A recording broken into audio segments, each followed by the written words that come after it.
Water ఎక్కువ పోసుకోవాలి అది రాహుల్ పానీ నీళ్ళు.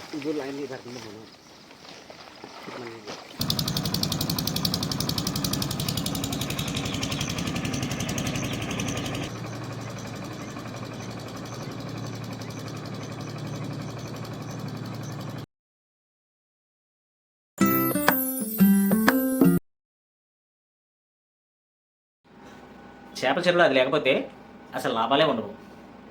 అసలు అది లేకపోతే చేపలు బతకడం కూడా కష్టమే. అదే ఏంటది?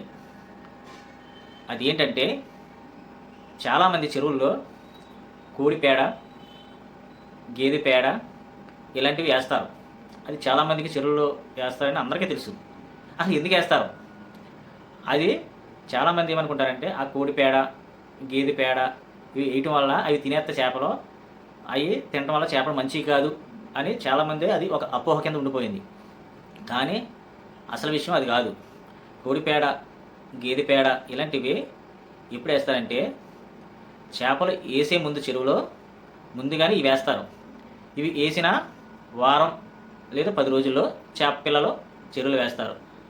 అది ఏంటంటే ఈ కోడి పేడ, గేదె పేడ వేయటం వల్ల చెరువులోని యూజ్ఫుల్ ప్లాంక్టిన్ అనే జీవులు పుడతాయి. అవి ఎలా ఉంటాయంటే మన గసగసాలాగానే ఇంకా చిన్న సైజులో ఉంటాయి. వాటిని చేపలు తింటాయి. మనం రోజు చేపకే వేసే మేత కన్నా ఆ ప్లాంక్టిన్ తినేదే ఎక్కువ చేప. అవి మనం చెరువులో ఎంత గ్రోత్ చేస్తే మనకి చెరువులో అంత లాభం ఉంటుంది. అయితే ఇప్పుడు లేటెస్ట్గా వచ్చిన ప్రాసెస్ ఏంటంటే గేదె పేడ, కాలెరువులు మానేసి చాలామంది ప్లాంక్టిన్ అనే మెడిసిన్ వాడుతున్నారు. ఈ ప్లాంక్టిన్ అనే మెడిసిన్ చెరువులు ఎలాగ వాడతారో, ఎలాగ వాడితే అది చెరువు వచ్చి 57 ఎకరాలు. ఈ చెరువు మొత్తం చేపలు పట్టేసాము. పట్టి 4 రోజులు అవుతుంది. 4 రోజులు చేపలు వేస్తాం కాబట్టి చెరువులోని పడవలో ఎకరానికి కేజీ చొప్పున 57 కేజీల బెల్లం నానేస్తాము. ఇది ఒక రోజు ముందు నైటు నానేస్తే ఉదయానికి మొత్తం కరిగిపోయి ఉంటుంది. ఈ బెల్లంలో మెడిసిన్ కలపాలి.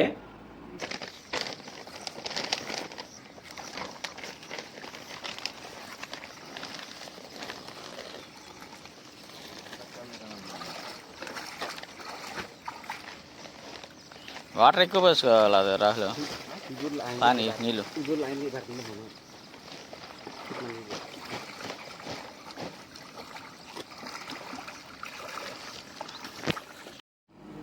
ఇది అండి మెడిసిన్ వచ్చి ప్లాంక్టిన్ అండి. ఇది ఈ మెడిసిన్ని ఎకరానికి 5 కేజీలు చొప్పున 57 ఎకరాలకి 29 బ్యాగులు అండి. బ్యాగ్ వచ్చి 10 కేజీలు. ఎకరానికి 5 కేజీలు చొప్పున వాడాలి. ఈ నానేసిన బెల్లం ప్లాంక్టిన్ మెడిసిన్ని చెరువు అంతా చక్కగా జల్లుకుంటే మొత్తం ప్లాంక్టిన్ చెరువు అంతా పుడుతుంది. ఎప్పుడైనా చెరువు పట్టేసిన తర్వాత మనం పెళ్ళేసుకునే ముందు ఇలాగా ప్లాంక్టిన్ మెడిసిన్ కొట్టుకుంటే 5 రోజులకి ప్లాంక్టిన్ పుట్టి చేపకు మంచి ఆహారం దొరికిద్ది. ఇదివరకు రోజుల్లో ఈ మెడిసిన్లు వాడుకోవటం మంచిది. అసలు ఈ మెడిసిన్కి ఎంత ఖర్చు అయిందంటే ఇది బ్యాగ్ వచ్చి 10 కేజీలు 2000 రూపాయలు పడింది. 2000లో మనకు డిస్కౌంట్ పోను 1500కి వచ్చింది. 29 బ్యాగులకు గాను ఎంత ఖర్చు అయిందో మీరు కామెంట్ రూపంలో తెలియజేయండి. మరియు బెల్లానికి కూడా ఖర్చు అయింది. 57 కేజీల బెల్లం కేజీ వచ్చి 52 రూపాయలు. అది కూడా ఎంత ఖర్చు